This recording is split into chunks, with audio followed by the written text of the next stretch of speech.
صلاة الله سلام الله على طه رسول الله صلاة الله سلام الله على ياسين حبيب الله صلاة الله.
Ilah itu maknanya Tuhan.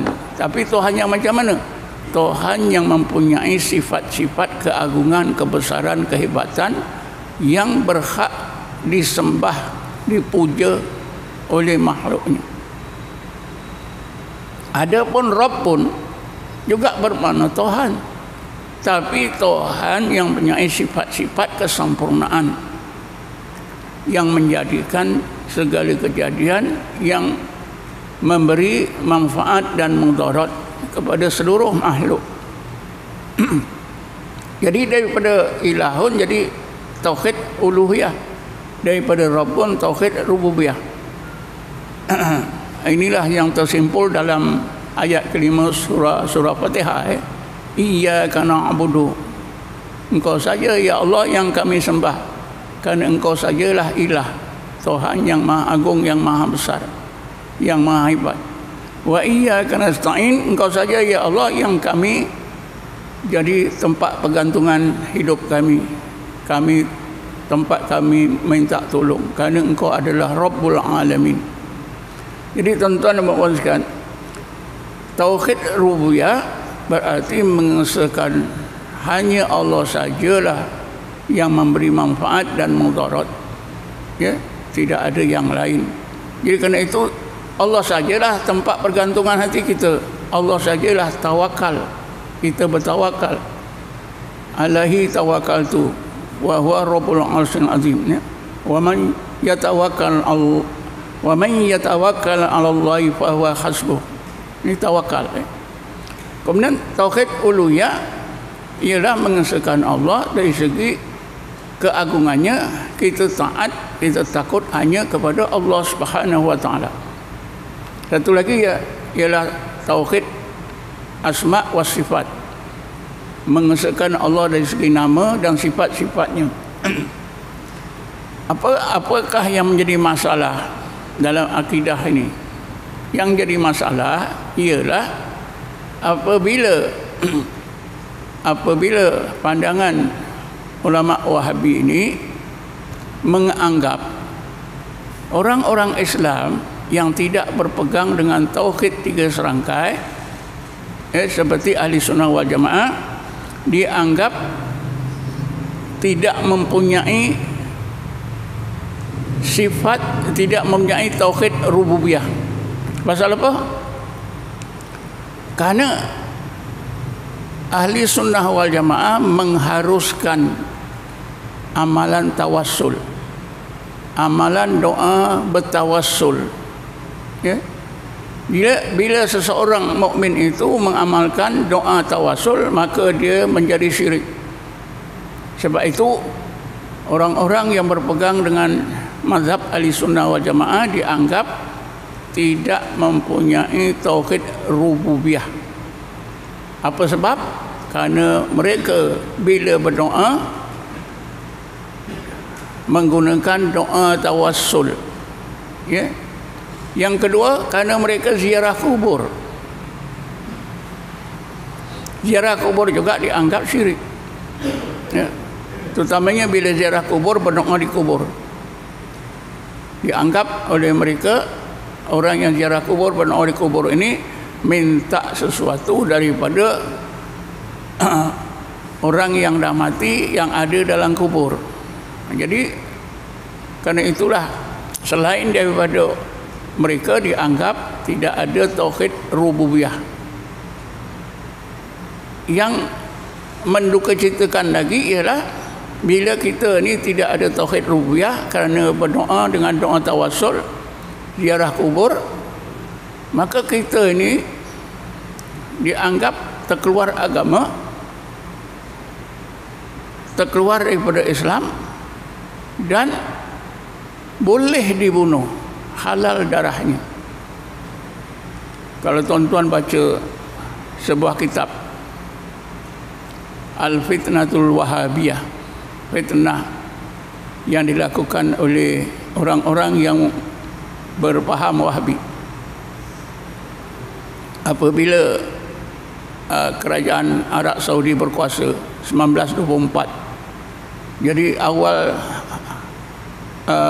1930-an apabila kerajaan Saudi sudah berkuasa, Mekah Madinah dikuasai oleh mereka, maka ramai orang yang dibunuh beribu.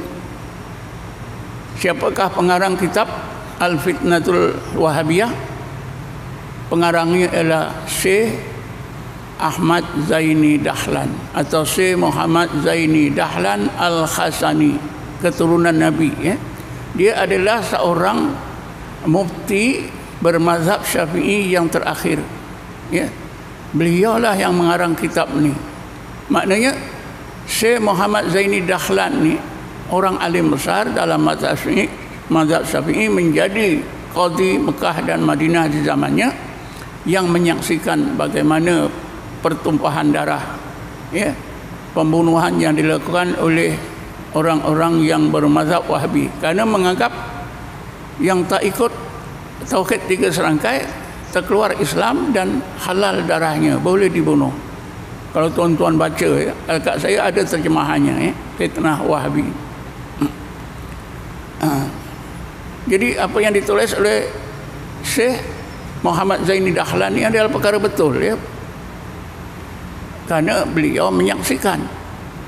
Apa yang saya ceritakan ni pun mungkin habuknya pun dari cerita sebenar tak ada, ya. Kalau tuan-tuan baca, ngeri, sangat ngeri, ya.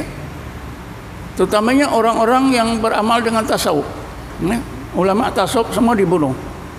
Ada beberapa orang ulama tasawuf lepas daripada pembunuhan dengan cara apa? Dengan cara memakai pakaian wanita, ya. Memakai pakaian wanita, pakai hurdah. Bila masuk ke rumah nampak tak ada orang lelaki, maka terlepaslah. Ada ulama-ulama tasawuf yang terlepas daripada pembunuhan kerana menyamar, ya, berpakaian dengan pakaian wanita. Jadi tuan-tuan, ya, sudahlah kita ni dianggap tidak ada tauhid rububiyah. Orang kafir pula, orang kafir yang bukan Islam ada tauhid rububiyah. Ini lagi memeranjatkan. Apa alasannya? Kerana alasannya ialah ada dalam Quran menyebutkan, Bismillahirrahmanirrahim, wala in sa'altahum man khalaqas samawati wal ard la yaqulunna Allah. Ya Muhammad, kalau engkau tanya orang-orang kafir musyrikin di Mekah itu, siapakah yang menjadikan langit dan bumi? Nescaya mereka menjawab Allah. Jadi berdasarkan ayat ini, mereka mengatakan orang kafir itu ada tauhid rububiyah, kerana mereka yakin yang menjadikan langit dan bumi, yang mengatur segala kejadian ialah Allah. Soalnya tuan-tuan, bila orang kafir ni mengucap 2 kalimah syahadah, mengucap 2 kalimah syahadah pun tak ada, tiba-tiba saja mereka kata orang kafir ada tauhid rububiyah.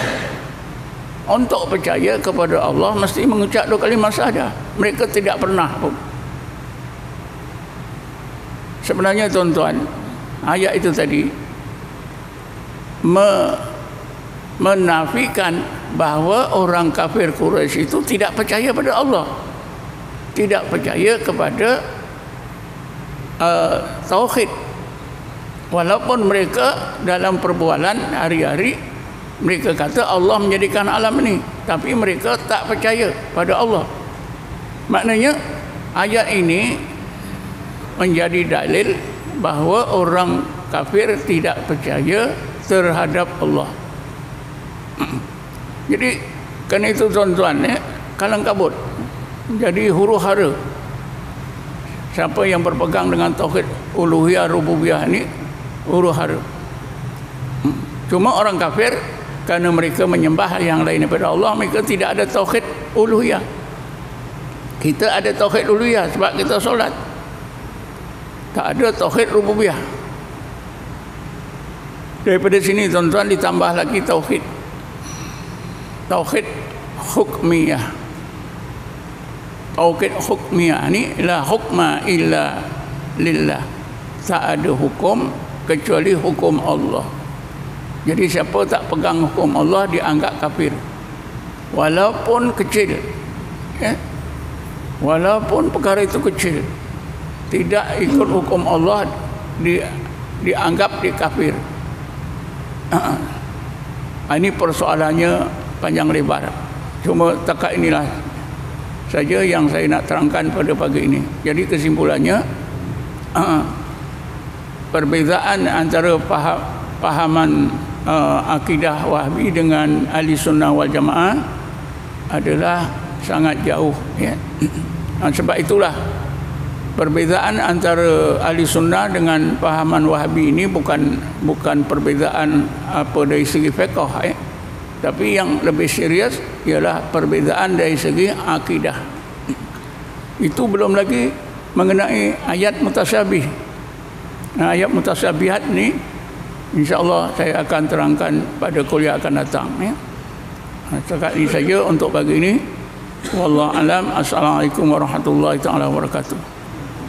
A'udzubillahi minasyaitonir rajim. Bismillahirrahmanirrahim. Wassalatu wassalamu ala asyrafil anbiya'i wal mursalin sayyidina Muhammadin wa ala alihi washabbihi ajma'in. Allahumma ighfir lana warhamna wa li abaina wa li ummahatina li ikhwanina li akhwatina wa li dhawil huquqil wajibin alaina wa li jami'il muslimina wal muslimat wal mu'minina wal mu'minat bi rahmatika ya arhamar rahimin. Rabbana atina fid dunya hasanah fil akhirati hasanah wa qina adzabannar. Rabbana atina min ladunka rahmatan wa ji'na min amrina rasyada. Wa sallallahu ala sayyidina Muhammadin nabiyil ummi wa ala alihi washabbihi wasallam. Walhamdulillahi rabbil alamin. Taqabbalallahu minkum. Ya. Ya.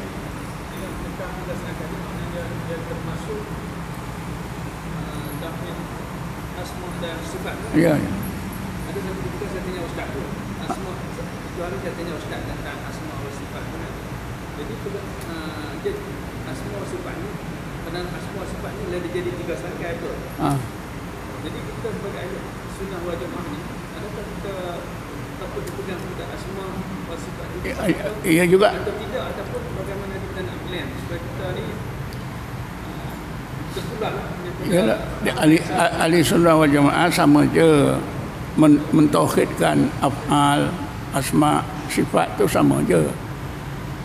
Tauhidul zat, tauhidul af'al, tauhidul sifat, tauhidul asma sama. Sama. Macam mana tauhid? Tahu mengesahkan Allah dari segi zat, ya, af'al, perbuatan, sifat dan asma sama.